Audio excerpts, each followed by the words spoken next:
becoming a suitcase entrepreneur be for you? Well, we're going to find out today thanks to my guest, Natalie Sisson, who is herself a suitcase entrepreneur. And she's coming to us, I think, all the way from Los Angeles today. I don't know, because, you could be in Russia right now or in Buenos Aires. Am I correct? You're in Los Angeles today.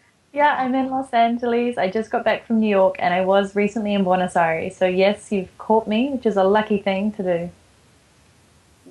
Well, Natalie, it's actually really amazing. Your story is pretty fantastic because you're an entrepreneur, and I think most of us love the whole concept of freedom. But you've taken freedom to a whole different level because you actually are free of any location, and you've broken away from the Mhm. traditional office in one location. Why have you taken this path?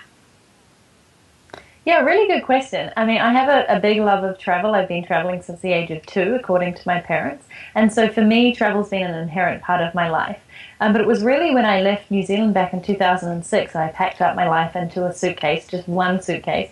And from then on, I really haven't kind of stepped out of that suitcase. I mean, I've lived in various places like London, Vancouver, Buenos Aires, and parts of the US, but I've always been in the semi-packed state. And for me, there's something, as you just alluded to, there's something really freeing about being able to put your life into one bag and just being able to move whenever you want.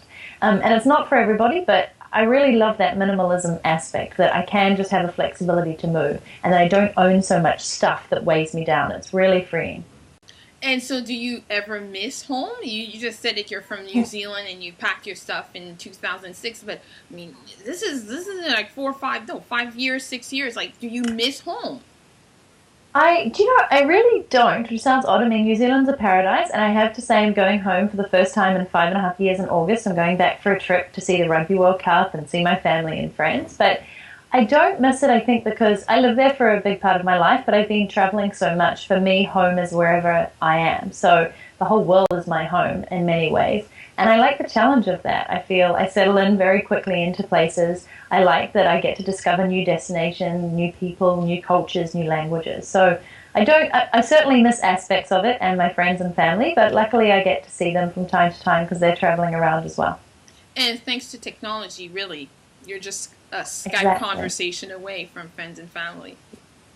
Exactly. Although that can get hard with time differences. I've been trying to Yes, catch up with my sister for the last 2 months. It's yes. ridiculous. She came to my webinar the other day, and I was like, "How can you come to my webinar, but I can't talk to you on Skype?" So yeah, Amazing. Amazing. So, and I'm gonna have to interject with one of my passions, which is traveling or the world and eating. So you must have been able to discover some amazing, amazing local dishes. I mean, especially I'm thinking of Argentina, which is one of the places I totally want to go to because I've heard of their whole culture around barbecue, and I mean, there's a whole hmm thing there. I think they're the called the asado. gauchos and whatnot. So that must be Yeah, exciting to discover actually, different foods. Argentina, I have to say, did not. It has great food, but it's not the best food I've tasted in the world. I think probably a lot of that was when I was in Laos and Thailand, Mm. and maybe Peru and things. There's some really great food, and of course Europe, whether you're in France and Italy. But Argentina does have amazing empanadas, which I totally fell for when I was there. And their asado grill is pretty spectacular. They do it in style. They place all this meat on the grill, and they really do it in a grand style. Uh, But in terms of their day-to-day eating, I think it's quite plain. It's basically meat, and then it's always like fried potatoes and salad. It's kind of, there's nothing super special about it. But if you're a meat lover and you just, yeah, it's a brilliant place to be. And of course, their wine as well. yes, their wine definitely. So basically, if you're a vegetarian, you might not find it It's as not a pleasurable. place to being a vegetarian. I'm a carnivore, so it's okay. There you go.